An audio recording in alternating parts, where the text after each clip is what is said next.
Your true wealth is your time and freedom. Money is just a tool for trading your time. It's a container to store your economic energy until you're ready to deploy it. But the whole world has been turned away from real money and has been fooled into using currency. A deceitful impostor that is silently stealing your two most valuable assets, your time and your freedom. Welcome to the rabbit hole. We are entering a period of financial crisis that is the greatest the world has ever known. The wealth transfer that will take place during this decade is the greatest wealth transfer in history. Wealth is never destroyed, it is merely transferred, and that means that on the opposite side of every crisis there is an opportunity. The great news is that all you have to do to turn this crisis into your great opportunity is to educate yourself. I believe that the best investment that you can make in your lifetime is your own education. Education on the history of money, education on finance, education on how the global economy works, education on how all of these guys, the central bankers, the stock market, how they can cheat you, how they can scam you. If you learn what is going on and how the financial world works, you can put yourself on the correct side of this wealth transfer. Winston Churchill once said that the further you look into the past, the further that you can see into the future. This program is all about creating your own crystal ball, being able to gaze into the future, being able to change this crisis, the greatest crisis in the history of mankind, into your great opportunity.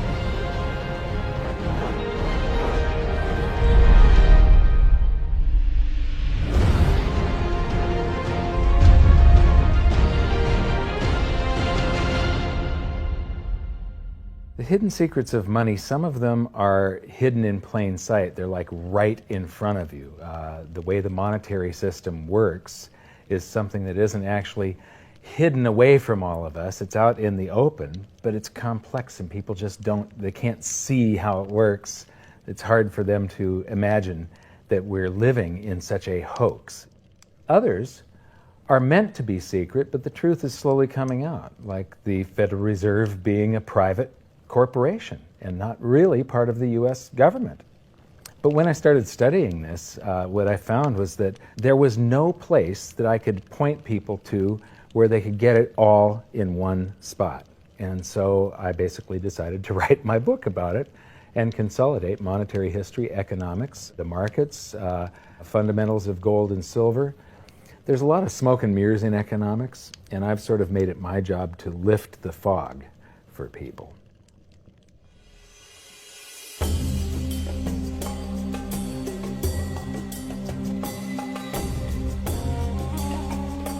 Welcome to Egypt. This is where it all began. Roughly 5,000 years ago, the Egyptians started using gold and silver as their predominant form of currency. But it was not yet money. The pieces of gold and silver that they were using were odd sizes and weights, odd purities, so it still was not interchangeable, where each unit is the same as the next. This meant that nothing really had a price yet. You couldn't put a price of so many coins on something because they didn't have coins yet. Trade was still difficult. It was still a guessing game when it came to the exchange of values. One of the reasons that we are in the financial mess that we are today globally is that people do not understand the difference between currency and money. Currency is a medium of exchange, a unit of account. It is portable, durable, divisible, and something called fungible. Fungible means that each unit is the same as the next unit. A dollar in my pocket buys the same amount as a dollar in your pocket. Money is all of those things plus a store of value over a long period of time. Even financial planners, bankers, your accountant, they don't understand the difference between currency and money. The currency in your pocket is a medium of exchange. It's a unit of account because it's got numbers on it. It's somewhat durable, it's portable, it's divisible in that you can make change, and it's fungible. A dollar in my pocket buys the same amount as a dollar in your pocket. But because governments can print more and more and more of it, and dilute the currency supply, it's continually transferring wealth out of your pocket, out of your bank account, to the government and to the banking system. The reason that gold and silver are the optimum form of money is because of their properties. It's an easy medium of exchange because gold and silver store a large amount of value in a very small area. It's a unit of account. Pure gold has the same value all over the planet. So an ounce of gold buys the same amount here in Egypt as it would in China or in the United States. It's durable. The same gold that Egyptians were using in trade 5,000 years ago is still here with us today. It does not corrode. It's divisible. You can make change with it. It's very portable. You could use something like oil as money. It's just that you can't carry around a barrel of oil on your back. It's fungible. Pure gold is the same wherever it is on Earth. Pure silver is the same wherever it is on Earth. It's limited in quantity. That's the reason that it maintains its purchasing power. Governments cannot print it. Over the last 5,000 years, only gold and silver have maintained their purchasing power. There have been thousands upon thousands of fiat currencies, currencies that are unbacked by gold or silver, and they have all gone to zero. It's a 100% failure rate. Well, fiat currency, of course, is a currency that exists at the dictate or by fiat from a government. You see, they have their printing presses, and the paper money rolls off the printing presses. And then they give it the fiat designation, which makes the currency official. It's just worthless paper. But when Ben Bernanke gives it the special sign, and they have the cult meeting at the Federal Open Market Committee meetings, it suddenly becomes currency. If you look at what's really going on, it's a con game. And so there's confidence. Well, the Federal Reserve is very forthright about what they're doing. If you read their websites, they'll tell you it's a confidence game. They tell you that there's no intrinsic value in their money. They'll tell you that they print it backed by absolutely nothing. They actually display all these facts. But if you tell somebody in the public that this stuff is created out of thin air, there's no backing whatsoever, it's absolutely worthless, it's about as valuable as monopoly money, they'll look at you like you're nuts. Is there an example throughout history of a fiat currency, a piece of paper that's unbacked by anything, surviving? Short answer, no. Long answer, no. And here's why. When Addison Wiggin took over at the Daily Record, when they got cranked up, Bill Warner asked him to catalog all of the fiat currencies throughout history and what happened to each of them. Addison dutifully went to work. Within a short period of time, he had gone through the alphabet. All the fiat currencies that started with the letter A were done. They all went to zero. He was halfway through the letter B, and all the fiat currencies that started with the letter B, and there were 600 of them in just the first letter and a half of the alphabet, and every single one of them went to zero. Every one. 600 fiat currencies that start with the letter A, and half of the ones that start with the letter B are 600 of these things. Not one ever came close. You think this one, the United States dollar, is going to be the first one after all that? I don't think so. No. No currency, fiat currency has ever survived. None. The thing about money is there actually is a fairly well accepted definition of what money is. The question is, as you apply that definition to particular things that people claim to be money, do they fit the definition? We'll just take the paper dollar, for example. How well does it perform those functions? Well, store of value. The dollar has lost 95% of its purchasing power since the creation of the Federal Reserve in 1913. So not very good as a store of value. One of the things I do is just a way to get the audience's attention is I have a slide, and there are 3 pictures on the slide. One is a pile of monopoly money. The other one is a pile of Federal Reserve notes, what Americans would call paper money. The other one is a solid gold American Eagle 1-ounce coin. And the title of the slide is, which of these is not like the other? And if you know the show Sesame Street, or you have children who watch it, it's one of the favorite vignettes in Sesame Street. And what it really is a kind of IQ test for 5-year-olds. They're supposed to look at the 3 things and look at characteristics and find the one that's not like the other. Well, I've shown this slide to groups of Ivy League University professors, and I've also shown it to, children, kind of 5 years old, my nieces and nephews and so forth. And when the professors look at it, they say, well, clearly the dollars are not like the others because gold has no role as money, and monopoly money is junk, and the American dollar is a store of value, so that's not like the other. But the children look at it and they say, well, the gold coin is not like the other because the other two are just piles of paper, and the gold coin is clearly something different. So my question to the audience is, who's smarter, a 5-year-old or an Ivy League professor? Before World War I, each note that a Treasury issued would say that there have been deposited with the United States Treasury $20 in gold coin payable to the bearer upon demand. The money was in the vault. The currency was a note they gave you that was a claim check, only a claim check on the money, the same as if you go to the dry cleaners and you give them your shirt and they give you a claim check for your shirt. The value is that shirt at the dry cleaners, not the piece of paper that says that you own that shirt. So our currency that circulated was the paper US dollars, and they were claim checks on money. The next hidden secret is the difference between currency and money.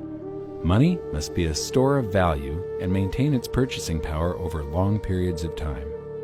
As we progress through this series, you'll learn that national currencies are really a tool used by the government and the financial sector to leech away your time and your freedom by stealing your purchasing power. So rather than storing your economic energy, currencies leak. Now compare that to the gold and silver the Egyptians were using. Like I started with, it still wasn't money because it wasn't interchangeable yet. But they were on the right track, as gold and silver have proven over thousands of years to be the ultimate store of value. Gold is only formed when a star explodes, a supernova, and it stays around forever. This is one of the properties that make it the ultimate money.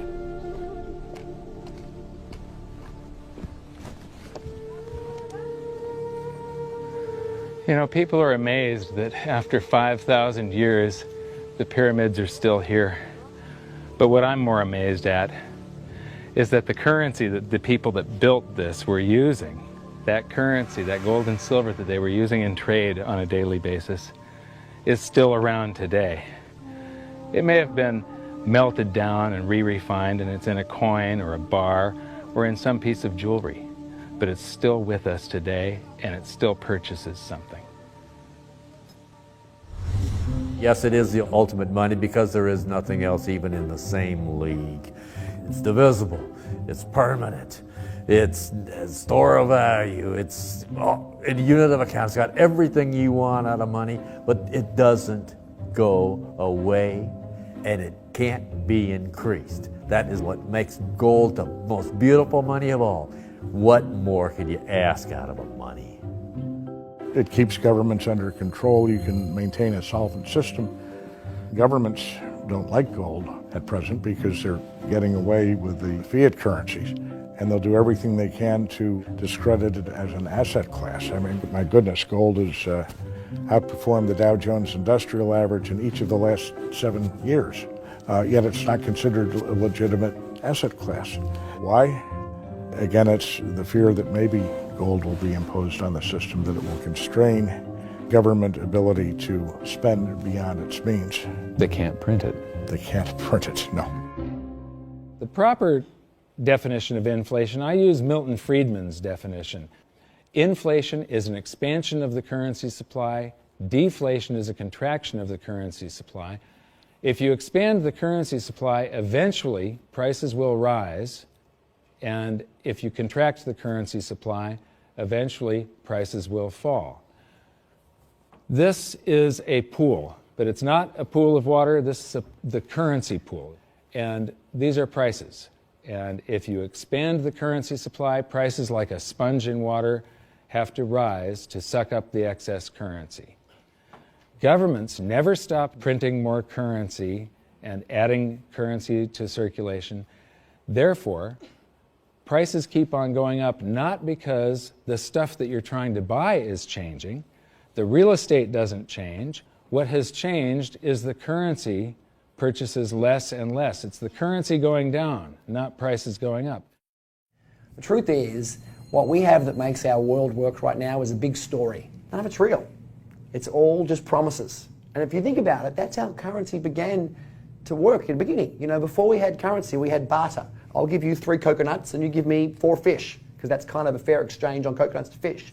But that got complicated, so we had to invent this thing called money to be a divisible, portable medium of exchange. And the challenge is that we lost that a long time ago when we lost having things of value be our currency. And now we have this thing called numbers and accounts. But trust me, it is not real. It's a big made-up story.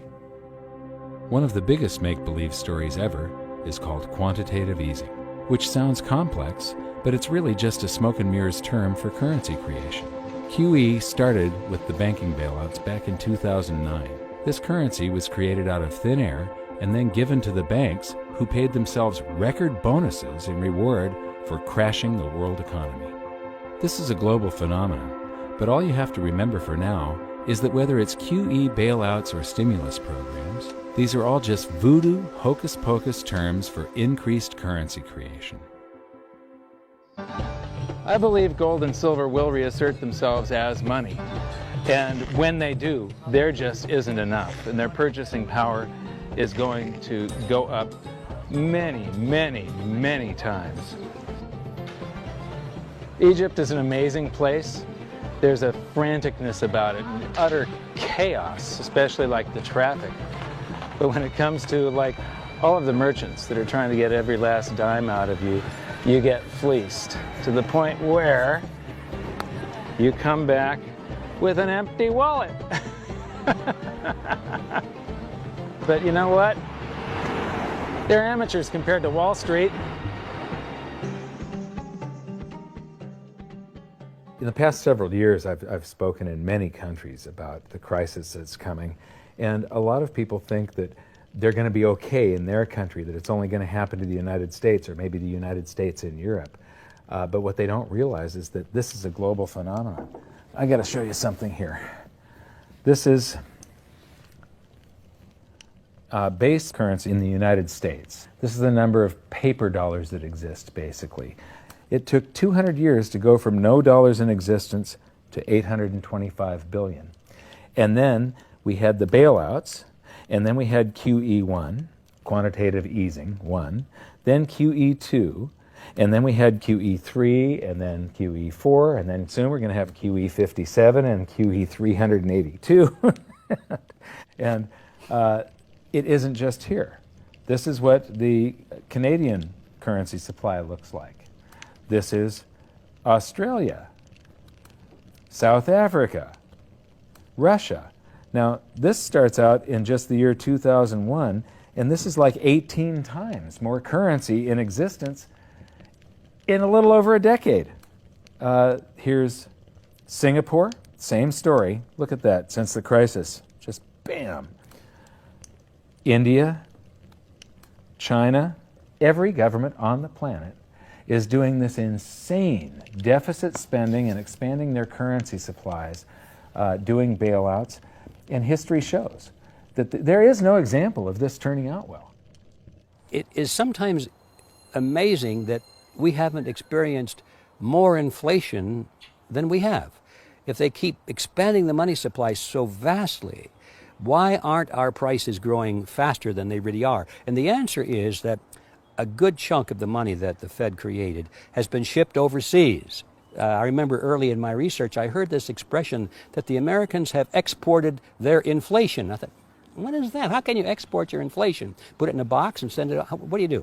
Well, now I understand. You export your inflation by simply sending all these dollars that you created to these other countries, and then they send you their refrigerators and their cars and whatever, their TV sets. So you get hardware, and they get little pieces of paper. It's a great deal for the American people for a while.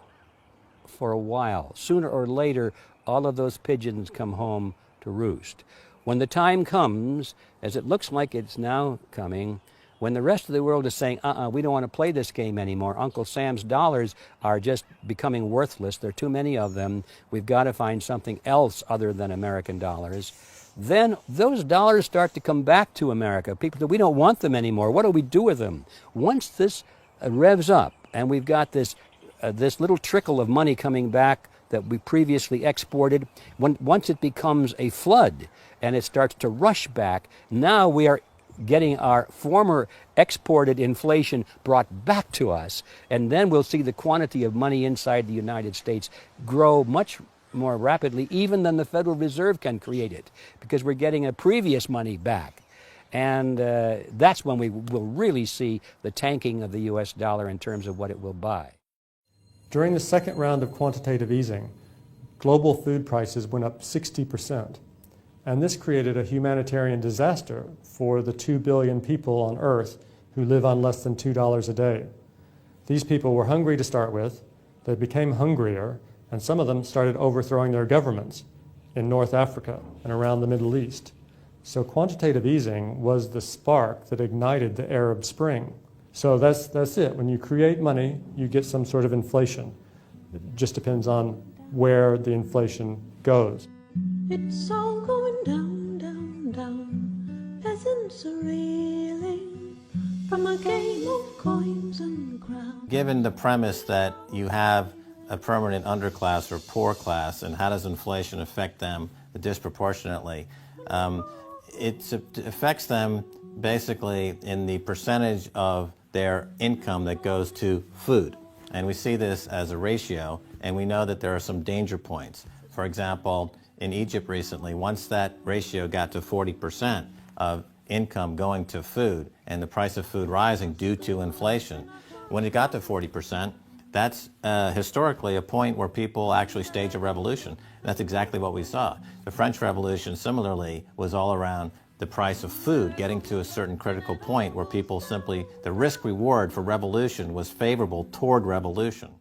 When they print it up, then it all goes down. Well, exactly right, because when you have a runaway inflation, it's punishing the very people who are most productive in society. In other words, the people that produce more than they consume and save the difference. The problem is that those productive people, the savers, save in their national currency. And unfortunately, the national currency is just a fiat piece of paper at this point. So when it's destroyed through runaway inflation, that $100,000 that you were hoping to retire on doesn't exist.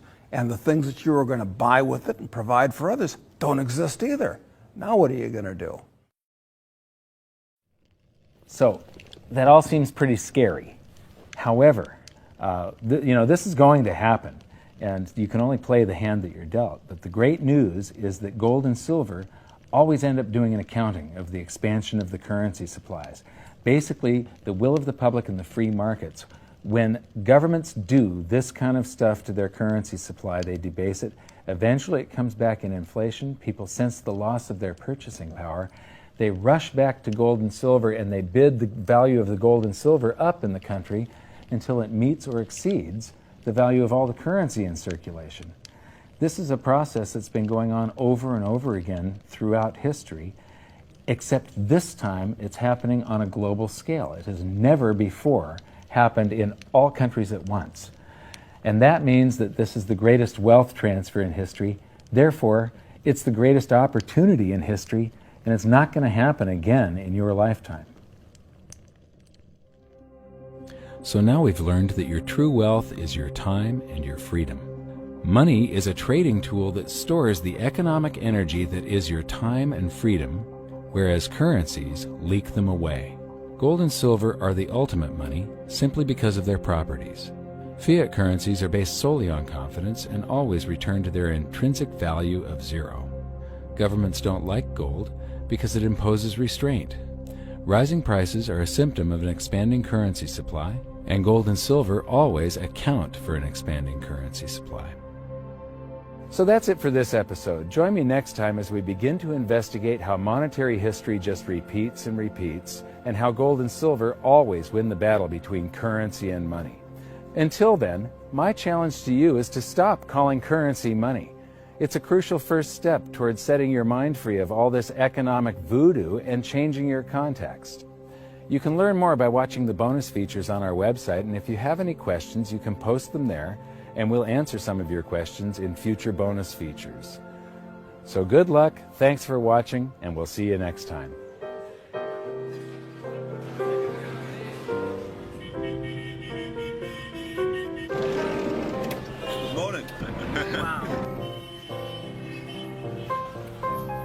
does fiat mean? It comes from the Latin for crappy car.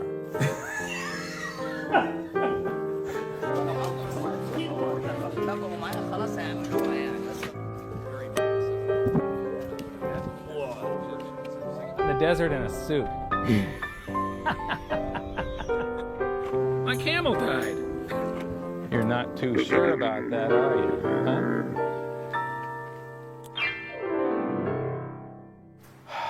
I am ready for a good long nap. Hi, welcome to this bonus feature for the very first episode of Hidden Secrets of Money. And this is currency versus money. So that's the major topic that